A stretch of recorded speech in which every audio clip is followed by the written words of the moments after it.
Hello, everyone. Here we are at the Global Empowerment Summit again in an afternoon session with Kreshan Prem Kumar from Malaysia. He's an amazing young talent who is helping not so tech savvy people to become tech savvy, and he's doing it through design. So he's contributing to close the digital divide. Hi, Kreshan. How are you today? Tell me, what did you do today? What was your lunch? Let's just start this conversation very easy. All right, sure. Hi, Andrea. Hi, everyone who is watching now, and welcome to the Global Empowerment Summit 2021.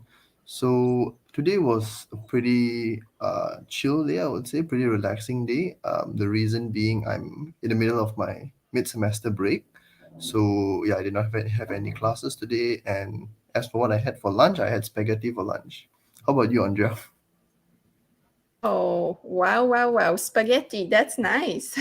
You cooked it or someone else cooked it for No, you? I got a delivery from Grab.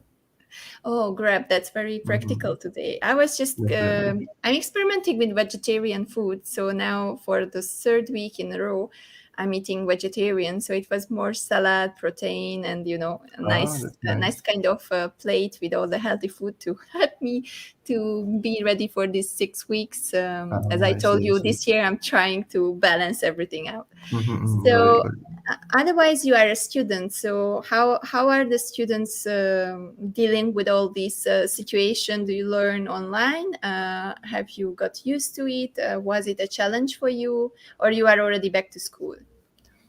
Actually, it has definitely been a challenge as a university student studying online because in 2020, when COVID hit and Malaysia had their lockdown in March, somewhere around March, and at that moment, I was in my second year of my biotechnology degree, and my classes suddenly had to transform from physical to online.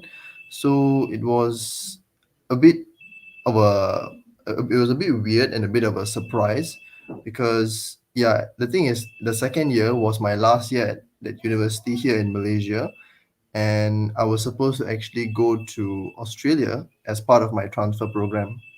So when COVID hit, I didn't manage to complete my second year with my friends physically and everything. So it was a bit weird. I couldn't actually say goodbye to them before like going to Australia and everything. So yeah, that was a bit of a surprise. And as for studying online, it's definitely challenging because you don't get to meet the lecturers face to face. You don't get to ask questions as effectively, or you don't get to feel that connection with the lecturers. That is one of the problems or challenges. Another one would be the lack of communication between our classmates, because when we have to do group assignments and everything, it's done more effectively if we were to meet up physically and discuss the assignment and who's going to do what. Whereas if you're doing it online, it's definitely slightly more challenging. Yeah. And were you in the group who was always like on the trainings and on the classes without your video, or you were using your video and showing yourself and being active through the classes? In terms of university classes, I usually like to sit back and not show myself and just listen. I But do mean, you because participate? Does it help? I mean, how does it look like? Because I know when you are in a classroom and the teacher is in front of you, you cannot really not pay attention. But don't you tend to multitask and do other things while you are just not using your video? It's kind of a question that was always interesting for me.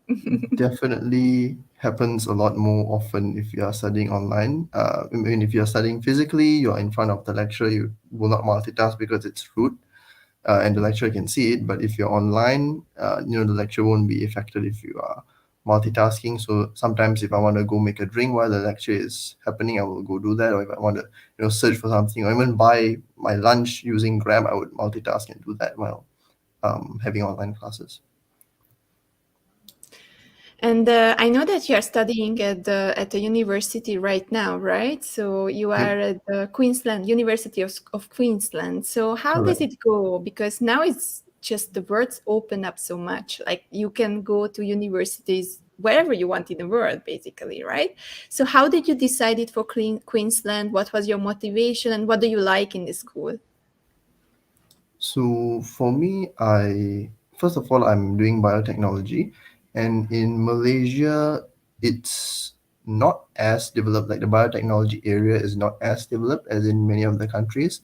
And my family or my parents were encouraging me to go to Australia, settle there, and live there. So Australia was definitely a place where I decided to study and decided to where my future was going to be. And as for the university, the choice of university, I'm someone who wanted to go into research in biotechnology, and University of Queensland is one of the top research universities in Australia and the world, in fact. So definitely my choice was because of that. Plus, I really liked the vibe when I saw their videos and looked at their brochures. So yeah. That's nice. I just love the movie Australia. you Mhm. know, all those white spaces and the beautiful nature and everything. Definitely. So that must be beautiful. I would like to still a little bit go further with the studies. So how have you been inspired to study? Because for students sometimes it's really hard to get motivation, and sometimes they don't know what to do. So was it your choice, this biotechnology? Were you interested in it from a young age, or it just came, or someone in your family is in this area and that's why you chose biotechnology? That's a good question. I think that first of all, I had a fascination for biology and how the human body worked and everything. And naturally, you would think that most people would think that, oh, you're interested in biology, so go become a doctor. And that's what my parents also encouraged me to do. But then thinking of the journey to becoming a doctor, because I'm very like concerned or conscious about what's going to happen in the future. So if I picture myself being a doctor, it's going to be 5 years of studies. It was going to cost a lot, and then like 1 or 2 years of housemanship. And the life of a doctor is generally hectic, and it's kind of limited, I would say, to clinics and medical centers, hospitals, and everything. Well, I'm not saying that's bad. That's fantastic for people who like the type of lifestyle and want really passionate about treating sick people. But I am someone who likes to explore and keep my options open in the future. So if I were to decide I wanted to start a business, I want to have the option to be able to do that. So to combine that with biology, that resulted in me taking biotechnology, because biotechnology, if those of you don't know, it's basically just the application of biological processes to create products that improve people's lives. So it could be could be in many areas. It could be in medical biotechnology, where you create vaccines to treat COVID, for example, create new drugs. But it could be in agriculture, where you create genetically modified crops that are available to grow in deserts or in dry areas with drought and everything. And it could be even in the waste management area, where you're using microorganisms to process waste and reduce emissions into the environment. So I liked that the prospect of having so many options to venture into in the future. That's why I chose biotechnology. It's a very, very specific area though. So it's kind of like niching down. And it's an Yeah. interesting way of like how you went from simple biology to this field so early when you are still so young. So it's kind of like fascinating how some people already know at the very very beginning of their life what they want to do. Mm-hmm. I just don't like to feel lost, I guess. So I like to have, ideas or at least options of what I want to do in the future. Amazing. Let's go further. Our topic to today is digital literacy, and this part of your venture is interesting because you chose this. You chose the path of helping people who are not so tech savvy. So, explain about this work, what you do, and why did you choose this work? All right, so this is a bit of a interesting story. Basically, what I do is I teach digital design, and more specifically, I teach people how to design with Canva. I teach people how to design with PowerPoint. So basically, what I do is I focus on audience, or at least adults who are not so good with using the computer, who are not so tech savvy, as you would say. I'm sure many adults out there are, or at least face this problem. So my focus is on them, to equip them with the simple skills on how to design online, and to kind of tell them and empower them that designing online is actually not as hard as they think it is, and is a lot simpler and can be learned easily. So the way how I decided to do this, or how I ventured into doing digital literacy and teaching digital design, this story starts from 2020, mid 2020, mid last year basically. So after I finished my second year of degree in my university here in Malaysia, there was a kind of a there was kind of a time between finishing my studies here and transferring to my third year in Australia in University of Queensland. And at that time, the borders in Australia were closed. I was unable to go there, and my option was to do it online. So I did not want to do my studies online because I really enjoy physical classes, plus going to Australia and really experiencing the Australian lifestyle and everything. That is what I actually wanted to do. So I decided to take a gap year after my studies here in Malaysia. And in that gap year, I had a lot of free time. So my cousin actually invited me to this training course called Digital Literacy. It was about digital literacy and entrepreneurship. And it was actually funded by the government, funded by the HRDF, which is currently actually now called HRD Corp. This is a Malaysian organization. So the training that I went to was really beneficial and insightful to me because it allowed me to realize how entrepreneurship, to learn more about entrepreneurship. It kind of opened my eyes to how business is run, how it works. And from there, I started going to many other trainings like that: digital literacy, digital marketing, design, and so on. So in these courses, I realized that Canva, if you guys know, Canva is a design software that allows you to do digital design very easily. I realized that Canva was encouraged, like it was something that the trainers encouraged the participants to use in their businesses. And I realized a lot of participants also had issues with using it, because if they were not so good with using the computer, they would have a bit of challenge in using it and getting started. But I was able to pick it up quite fast and develop the skill. So and what I thought is I would like to help these people make their learning journey a lot smoother, teach them how to use these digital tools that will allow them to design for their businesses and help them in marketing their businesses. So this mindset actually came from what I learned in entrepreneurship, where basically if you want to start a business and be successful in entrepreneurship, it's not rocket science. Like the simple thing to do is you need to solve a problem, give value to people, and gain a profit from it. So as long as you're giving value to people by making their lives easier or removing a certain inconvenience or pains in their life, that is something that's fulfilling. And if you're able to Let's make a profit repeat out of this that, one more time. Repeat the three things. I think that would be very useful. So if you could say it one more time very slowly, because I believe that's the best summary ever I have heard. right? So the basic summary of entrepreneurship is being able to give value to someone by reducing their pain points or making their lives a lot better for a profit. So that's just basically what entrepreneurship is about. And Perfect. You with can that continue. I mindset, just wanted to repeat because it has to settle in, in the in I the see, I in the see. Okay. audience. All right. So this mindset, I kind of got it through the trainings that I went, and I do follow amazing entrepreneurs like Gary Vaynerchuk and everything. So I got this mindset by the exposure to trainings and watching videos from entrepreneurs like Gary Vaynerchuk, and I decided to become a Canva trainer because that would be something that is able to solve the problems of adults who don't know how to use computer or are not so tech savvy. And solving these problems would also allow me to gain a profit, because if they are willing to pay me to teach them how to do digital design and make using computers easier for them, that's something that helps them, and that's something they're willing to pay me for as well. So yep, that's basically my journey of how I ventured into becoming a digital design trainer and my thought process behind it.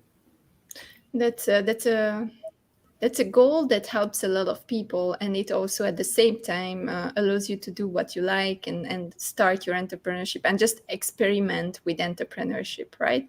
So Mhm. have you ever thought about whether you would like to be a full-time entrepreneur or you would like to be an employee? Has it ever occurred to your mind which one will you be in the future? The straight answer and the easy answer is to be an entrepreneur, because the reason for that is I really value my freedom and flexibility. Like, freedom and flexibility is the two things I value above anything else. So being an entrepreneur, obviously being an entrepreneur is not easy. You got to learn the skills, you got to learn your field, and definitely it takes up more time in the beginning than being an employee. But I think if you're working more on a job, or working on something that you actually love doing, actually gives you fulfillment, even though you're working longer hours, it's much better than working shorter hours on something that you're not really enjoying, or it doesn't mean anything to you. So yeah, and I realized that if I'm going to be an employee, it would definitely limit my freedom, because I can't decide what I want to do with my time at any given time, and I cannot decide when I want to, or how long I want to go on a vacation, take a break, or do something. So of course there is, you can do that, but it's a lot limited than being an entrepreneur and getting to choose what you want to do with your life more effectively. These are some tips that even I think the wise generation can can take and can implement. And let's just do a little bit more about talk a little bit more about Canva, and what are the first steps that people have to do when they are on Canva. So what is it good for? Why is it your favorite? And what are the things that you can create? Let's just start right there. All right. So I think Canva, the easy way to get started on it, basically, if you have no knowledge, is basically to sign up to an account and go to YouTube, watch a few introductory videos on it, and play it around, uh, play with it yourself. If you are unable to do that, or if you find difficulty doing that, then come for my training, lah, basically. So, to your next question of why I like Canva and what it can do. So, Canva is a digital design tool that allows you to design posters, name cards, posters, and so many other things as well. Because Canva is a tool that has different templates for different purposes. So there's like the social media templates for Instagram stories, Facebook, LinkedIn, and then you have the business templates for brochures, name cards, and so on, logos. So you do not have to actually know too much of the technical knowledge regarding what is the size of a poster that you need to post on Facebook, or what is the aspect ratio that you need in a video. It's already there in Canva. So all of the nitty gritty technical stuff is solved for you already. So you just need to go in there and pick your template and start designing. And there are even templates designed by other designers or Canva contributors that you can go in, change a few things, and you can use it already. So that's what I like about it, and that's why I think a lot of people who aren't so technical or aren't tech savvy should use it, because it's literally one of the easiest tools out there to design compared to like the professional tools. If your audience want to see what is possible with Canva, you can see the thumbnail around us. It's also created by Canva. So if I take away the rolling line and from the back, you can see that I could put a lot of things on it, and with a transparent background, it's providing me a frame that I can use during these interviews. And I had my logo from there. You can see all the IG posts, I created them there. So I use Canva for a long time, and I really like it. It's really easy to use, and it's really how do you say that? As you said, it's very user friendly. So they are building a platform which is just a drag and drop, pull and paste and everything. And as you said, there are already templates, and it's just super easy to use it for the first time and use it later when you are more experienced, with the help You're of right. you, for example, Kreshan. So one of the audience is saying, thank you for sharing experiences. If you have questions, then please, we have some time, so you can ask Kreshan some questions about Canva, about being a student, about how he started all this entrepreneurship. So feel free to ask him. And let's go further until the questions are arriving on your journey. So what do you think what will be next? Now you are a Canva expert. Now I saw you have a beautiful profile on LinkedIn. You are focusing on designing, but you're also in biotechnology. So how will you get from Canva designing during your studies to the biotechnology? How you are planning? Do you plan for the transfer?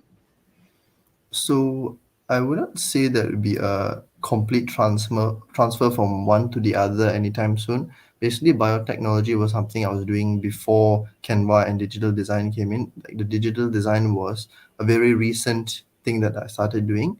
So I would say that biotechnology is more on the academic side of my life, and Canva and digital design is more on the entrepreneurship side and more of the side hustle thing that I'm doing. So basically, I study biotechnology, go to classes during the weekdays, and I teach Canva and conduct trainings during the weekends. So there won't be any transition. I will still continue this part of where I'm doing training as a side hustle, but I will still explore my career in biotechnology as well because I'm definitely interested in the field and I don't think I've explored it enough yet. So yeah. I'm sorry, I wanna ask this question. How old are you? Do you want to take a guess? Hmm. You are in university. No, I don't want to take a guess. Just tell me how old are All you? right, all right. I'm 22 years old this year. You see, audience, this is what I mean. The young and the wise should be both together. I mean, I am I am 39 this year and I'm learning from you so much and you are so inspiring and I was just listening to you for 30 minutes and you are like 40 years old, very experienced, expert on your field, very confident, and I'm really loving it's just something that I wish if all the young people would have, then this world would be a better place.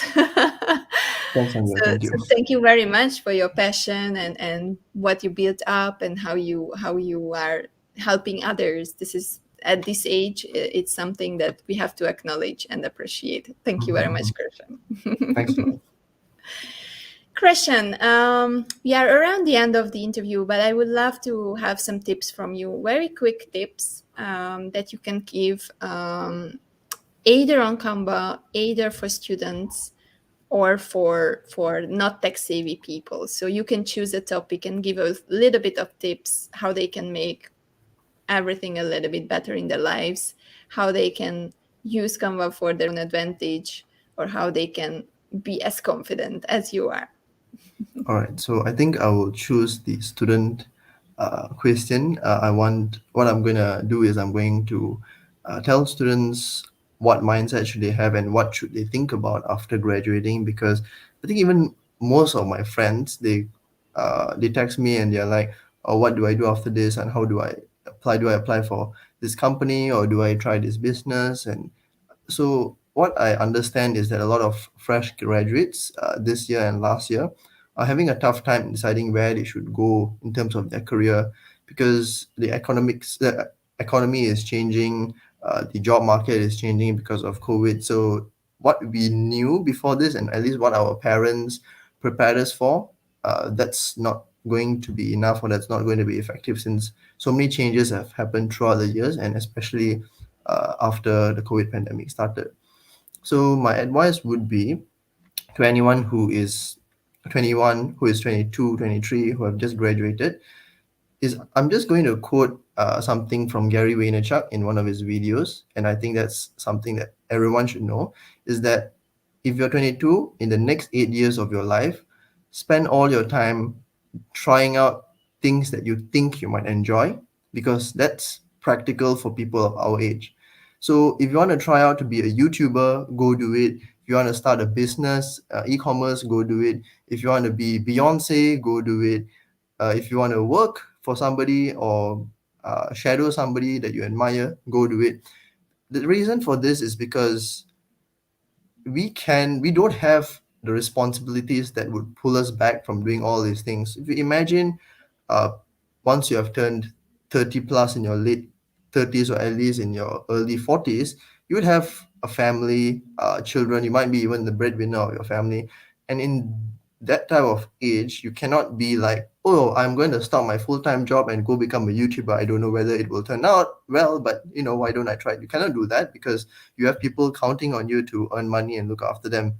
So the best time to actually be adventurous and explore fields that you think you might enjoy and you might succeed in, this is the time to do it in your 20s and early 30s. So that would be my advice. Go try out something that you think you might enjoy, and actually don't expect it to like boom and become a success. Like for me, being a trainer, I did not like earn a lot of money in the beginning. Even now, I'm not really earning a lot of money. I'm still growing. So what I did is I went out and conducted free classes and tried to give value to people as much as possible. So focus on giving value, focus on being fulfilled by that rather than the money part of it. So that would be my advice to fresh graduates and people in my position. I just love it. I will definitely go and take this video, take it down, and put it up now on my social media. People have to hear you because it's a beautiful message what you just put here together for the youngsters out there, and it's even a good message for all the other people because this what you told just helps us to understand each other and other generations, right? You're Because right. you told us your perspective, and we should be open for your perspective and not telling you what you should be doing, but we should just appreciate that, okay, this guy has a plan and let True, you true. do it, right? So I love that you shared this with us. It was an amazing conversation. On the other hand, I have also a question or a request for you. What would you tell to the wise generation? How could they contribute to the youth, or how could they be bold together? So I think when it comes to the wise, the reason we call them wise is because they have a ton of experience through their years of living. They have been through many of the challenges that us youngsters would not even understand. So I think that one thing the parents, I would say, can do is to allow or give space to your children to do what they love, to do what they enjoy, but guide them in the process. Because young people, or at least people of my age, when we face a challenge, for example, we would not know how to deal with it. Do we continue doing this, or do we give up, or do we do anything? And in that situations, the wise would be able to help because they would have a lot of experience from their past failures and how they managed to overcome it the most effective way possible, and they could teach that to their children and to the young. So yeah, and I would say there are many decisions that the young people need to make, decisions that would define they what their life would be, and these decisions are something that the wise would be able to help and support based on their experience, so they would help the young make more informed and um, better decisions. Yep, that would be it. I have to ask one more question. You made me so curious. So, what would be the communication style that a young people like you would accept from a wise person when it's about giving the experience, but when it's about giving advice? How would it go through? How would it stick with you? What would be the thing that they should say, or how should they speak to you? That's a very good and important question. So I think I'll start with what the young people don't like. So we don't like being told what to do. We don't like, somebody else coming and telling us, "Hey, so we have done it this way, so you also must do it this way." Because the world is changing. Just because something happened 20 years ago doesn't mean the same thing is going to be now into 2021. So the way that the wise can tell or teach the young, and how the young would be able to accept it, is first for the wise to listen on what our thought process is, on what plans we have and everything. And the right approach would be, hey, so in this plan that you're having, it's possible you might face challenges like this and this. So I, as throughout my years of living, I faced challenges like this and this, and this is how I solved it. So maybe you can take a tip or two from that and apply that when you face this type of challenges. So it's more of giving them an option and kind of opening their minds or the young people's minds to what they can do when they face this type of problems, rather than actually telling them to do it, or holding them against the choices that they make. Super insights. Thank you very much. These are wisdom nuggets, and I will post it everywhere. I will just cut out this part, and this was the main message I believe that everyone should hear, because sometimes we forget that other people are not like us. We are not the same, Mhm. right? So everyone needs some patience. Everyone needs kind of like listening, and everyone needs some adaptation of the style how we talk to each other. Because maybe if you're angry, or maybe if you're just in your head, your communication will be something that the other person in front of you will not hear, or will not understand, or will react in a very negative way, and Yeah, then very you true. both don't go anywhere, right? Yeah, So this is exactly. something that's why I created this platform where I want the generations to listen to each other. So please, wise generation, here was the voice of the youth. And please, more young people out there, come to this summit and join us and give us your perspective. I will promise you, I will bring you up to the stage if you will be as brave as Kreshan, being here for half an hour and answering all my questions. So thank you very much, Kreshan. I love this conversation. Thank you for everyone who was watching us. Thank you, Jagatis. Hi, nice to see you again. And we will see you more. Um, I believe this is just the beginning of something amazing. We will see you at the panel discussion about the same topic, digital literacy. And I'm Yep. really looking forward to it.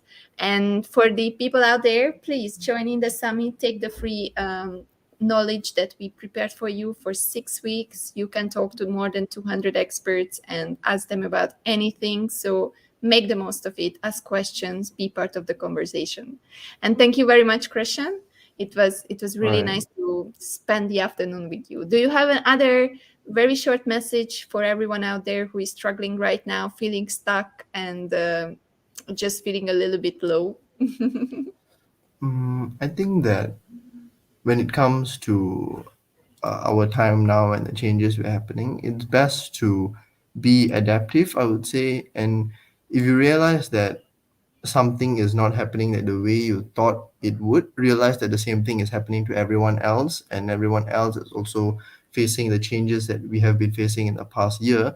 So take the uh, amenities that are available. There's the internet, there's social media. Take all of it and find people who are in the same position as you, kind of connect and share how you solve each other's problems. So I think that would be one of the best ways to on how to kind of survive in the time that we are right now. Love it, love it. I have to say, I'm really happy to get to know you, and we Me will too, stay Andrea. connected. And I will follow your journey straight away to being a well-known biochemist. So thank you very much for watching, for the audience, and I will see you very soon, Krishan. Thank you, and see Thank you, see Andrea, you and thank you, later. everyone. See you Bye. later. Bye bye.